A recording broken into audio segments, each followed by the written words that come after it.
Vocação. Vocações e equívocos. Bravo, fevereiro de 2000. Se você escreve, ou pinta, ou faz sermões na igreja, ou toca música, ou monta a cavalo, ou tira fotos, ou faz qualquer outra coisa que pareça interessante, já deve ter ouvido 1000 vezes a pergunta: você faz isso por dinheiro ou por prazer? Tão infinitamente repetível é essa fórmula que deve revelar algum traço profundo e permanente do modo brasileiro de ver as coisas, um lugar comum ou topos da nossa retórica diária. Ora, todo lugar comum é um recorte que enfatiza certos aspectos da realidade para momentaneamente dar a impressão de que os outros não existem. Logo, para compreendê-lo, é preciso perguntar antes de tudo o que é que omite. O que está omitido na pergunta acima é a possibilidade de que alguém se dedique de todo o coração a alguma coisa sem ser por necessidade econômica nem por prazer. Ou pior ainda, que continue se dedicando a ela como se fosse a coisa mais importante do mundo, mesmo quando só dá prejuízo e dor de cabeça. O que está omitido nessa pergunta e no modo brasileiro de ver as coisas é aquilo que se chama vocação. Vocação vem do verbo latino voco, vocare, que quer dizer chamar. Quem faz algo por vocação sente que é chamado a isso pela voz de uma entidade superior, Deus, a humanidade, a história, ou como diria Viktor Frankl, o sentido da vida. Considerações de lucro ou prazer ficam fora ou só entram como elementos subordinados que por si não determinam decisões nem fundamentam avaliações.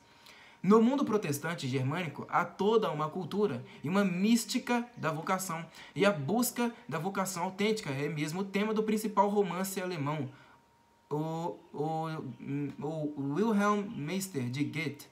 Nos países católicos, a importância religiosa da vocação, consolidada na ética escolástica do dever de Estado, por exemplo, o dever dos pais de família, dos comerciantes, dos militares, etc., foi perdendo relevo depois do Renascimento, cavando-se um abismo cada vez mais fundo entre o sacerdócio e as atividades mundanas esvaziadas de sentido, na medida em que só o primeiro é considerado vocacional em sentido eminente. No Brasil, para agravar as coisas, a população foi constituída sobretudo de 3 espécies de pessoas: portugueses que vinham na esperança de enriquecer e não conseguiam voltar, negros apanhados à força e índios que não tinham nada a ver com a história e de repente se viam mal integrados numa sociedade que não compreendiam. É fácil perceber daí o imediatismo materialista dos primeiros, o qual, quando frustrado, se transforma em inveja e azedume que tudo deprecia e que com tanta facilidade se disfarça em indignação moralista contra a corrupção e as injustiças sociais. E mais ainda, a total desorientação vocacional do segundo e do terceiro grupos, brutalmente amputados do sentido da vida e por isto mesmo facilmente inclinados a sentir-se marginalizados, mesmo quando já não o são mais. Um pouco da ética da vocação existe ainda entre nós, graças à influência dos imigrantes, especialmente alemães, árabes e judeus, mas existe de modo tácito, implícito, jamais consagrado como valor consciente da nossa cultura e muito menos valorizado pelas escolas e pelos governos. A realização superior do homem na vocação é então substituída pela mera busca do emprego, visto apenas como meio de subsistência, e sem qualquer importância própria no que diz respeito ao conteúdo. A adaptação conformista a um emprego medíocre e sem futuro é considerado o máximo do realismo, a perfeição da maturidade humana. Tudo o mais é depreciado e por isto mesmo hipervalorizado e ansiosamente desejado como diversão. Assim, entre o trabalho forçado e a diversão obsessiva, da qual o carnaval é a amostra mais significativa, acumula-se na alma do brasileiro a inveja e uma surda revolta contra todos os que levam uma vida grande, brilhante e significativa, sobre os quais, mesmo quando pobres, paira a suspeita de serem usurpadores e ladrões, pelo menos ladrões da sorte. Daí a famosa observação de Tom Jobim: no Brasil, o sucesso é um insulto pessoal. Sim, nesse meio não se compreende outra lealdade senão o companheirismo dos fracassados em torno de uma mesa de bar, despejando cerveja na goela e maledicência no mundo. Este é um país de gente que está no caminho errado, fazendo o que não quer, buscando alívio em entretenimentos pueris e desprezíveis, quando não francamente deprimentes. Nossa ciência social, atada com cabresto marxista e cega às realidades psicológicas mais óbvias da nossa vida diária, jamais se se deu conta da imensa tragédia vocacional brasileira, que condena milhões de pessoas a viver presas como animaizinhos entre a dor inevitável e o prazer impossível? É que a explosiva acumulação de paixões infames inevitável nessa situação é o caldo de cultura ideal para a germinação dos ressentimentos políticos, e uma ciência social rebaixada a instrumento auxiliar da demagogia não há de querer lançar luz justamente sobre aquela treva confusa da qual a demagogia se alimenta. A mensagem de Viktor Frankl, Bravo, novembro de 1997. No dia 2 de setembro, morreu aos 92 anos, um dos homens realmente grandes deste século. Acabo de escrever isto e já tenho uma dúvida. Não sei se o médico judeu austríaco Viktor Frankl pertenceu mesmo a este século, pois ele só viveu para devolver aos homens o que o século XX lhes havia tomado. E não poderia fazê-lo se não fosse numa época em que todos se orgulham de ser homens do seu tempo, alguém muito maior do que o século. Viktor Emil Frankl, nascido em Viena no dia 26 de março de 1905, foi grande nas 3 dimensões em que se pode medir um homem por outro homem: a inteligência, a coragem, o amor ao próximo. Mas foi maior ainda naquela dimensão que só Deus pode medir, na fidelidade ao sentido da existência, à missão do ser humano sobre a Terra. Homem de ciência, neurologista e psiquiatria, não foi o estudo que lhe revelou esse sentido. Foi a temível experiência do campo de concentração. Milhões passaram por essa experiência, mas Frankl não emergiu dela carregado de rancor e amargura. Saiu do inferno de Theresienstadt, eu não sei falar essa palavra, Theresienstadt, levando consigo a mais bela mensagem de esperança que a ciência da alma lhe deu aos homens deste século. A ciência da alma deu aos homens deste século. O que possibilitou esse milagre singular foi a confluência oportuna de uma decisão pessoal e dos fatos em torno. A decisão pessoal. Frankl entrou no campo firmemente determinado a conservar a integridade da sua alma, a não deixar que o seu espírito fosse abatido pelos carrascos do seu corpo. Os fatos em torno. Frankl observou que de todos os prisioneiros, os que melhor conservavam o autodomínio e a sanidade eram aqueles que tinham um forte senso de dever, de missão, de obrigação. A obrigação podia ser para com uma fé religiosa. O prisioneiro crente, com os olhos voltados para o julgamento divino, passava por cima das misérias do momento. Podia ser para com uma causa política, social, cultural. As humilhações e tormentos tornavam-se etapas no caminho da vitória. Podia ser, sobretudo, para com o ser humano individual, objeto de amor e cuidados. Os que tinham parentes fora do campo eram mantidos vivos pela esperança do reencontro. Qualquer que fosse a missão a ser cumprida, transfigurava a situação, infundindo um sentido ao nonsense do presente. Esse senso de dever era a manifestação concreta do amor, o amor pelo qual um homem se liberta da sua prisão externa e interna, indo em direção àquilo que o torna maior que ele mesmo. O sentido da vida, concluiu Frankl, era o segredo da força de alguns homens, enquanto outros, privados de uma razão para suportar o sofrimento exterior, eram acossados desde dentro para um tirano ainda mais pérfido que Hitler: o sentimento de viver, uma futilidade absurda. Frankl tinha 3 razões para viver: sua fé, sua vocação e a esperança de reencontrar a esposa. Ali onde tantos perderam tudo, Frankl reconquistou não somente a vida, mas algo maior do que a vida. Após a libertação, reencontrou também a esposa e a profissão, como diretor do Hospital Policlínico de Viena. Assim registra no seu livro Man's Search for Meaning uma das experiências interiores que o levaram à descoberta do sentido da vida. Abre aspas. O pensamento me traspassou. Pela primeira vez em minha vida, enxerguei a verdade tal como fora cantada por tantos poetas e proclamada como verdade derradeira por tantos pensadores. A verdade de que o amor é o derradeiro e mais alto objeto a que o homem pode aspirar. Então captei o sentido do maior segredo que a poesia humana e o pensamento humano têm a transmitir: a salvação do homem é através do amor e no amor. Compreendi como um homem a quem nada foi deixado neste mundo pode ainda conhecer a bem-aventurança, ainda que seja apenas por um breve momento na contemplação de sua bem-amada. Numa condição de profunda desolação, quando um homem não pode mais se expressar em ação positiva, quando sua única realização pode consistir em suportar seus sofrimentos da maneira correta, de uma maneira honrada, em tal condição o homem pode, através da contemplação amorosa da imagem que ele traz de sua bem-amada, encontrar a plenitude. Pela primeira vez em minha vida, eu era capaz de compreender as palavras: os anjos estão imersos na perpétua contemplação de uma glória infinita. Fecha aspas. Frankl transformou essa descoberta num conceito científico, ou de doenças noogênicas. Noogênico quer dizer proveniente do espírito. Além das causas somáticas e psíquicas do sofrimento humano, era preciso reconhecer um sofrimento de origem propriamente espiritual, nascido da experiência do absurdo, da perda do sentido da vida. O homem, dizia ele, pode suportar tudo, menos a falta de sentido. Das reflexões de Frankl sobre a experiência do absurdo nasceu um dos mais impressionantes sistemas de terapia criados no século dos psicólogos, a logoterapia, ou terapia do discurso, um conjunto de esquemas lógicos usados para desmontar os subterfúgios com que a mente doentia procura eludir a questão decisiva, a busca do sentido. Mas o sentido não teria o menor poder curativo se fosse apenas uma esperança inventada. A mente não poderia encontrar dentro de si a solução de seus males, pela simples razão de que o seu mal consiste em estar fechada dentro de si, sem abertura para o que lhe é superior. Em vez de criar um sentido, a mente tende a submeter-se a ele, uma vez encontrado. O sentido não tende a ser moldado pela mente, mas a mente pelo sentido. O sentido da vida, enfatiza Frankl, é uma realidade ontológica, não uma criação cultural. Frankl não dá qualquer prova filosófica desta afirmativa, mas o caminho mesmo da cura logoterapêutica fornece a cada paciente uma evidência inequívoca da objetividade do sentido da sua vida. O sentido da vida simplesmente existe, trata-se apenas de encontrá-lo. Universal no seu valor, individual no seu conteúdo, o sentido da vida é encontrado mediante uma tenaz investigação na qual o paciente, com a ajuda do terapeuta, busca uma resposta à seguinte pergunta: que é que devo fazer e que não pode ser feito por ninguém? Não pode ser feito, por ninguém, absolutamente ninguém, exceto eu mesmo? O dever imanente a cada vida surge então como uma imposição da estrutura mesma da existência humana.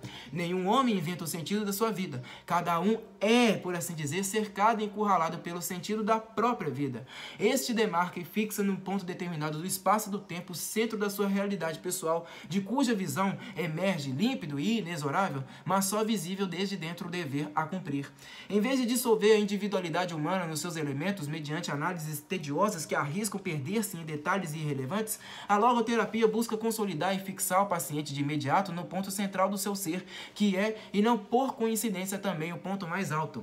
Eis aí porque é inútil buscar provas teóricas do sentido da vida.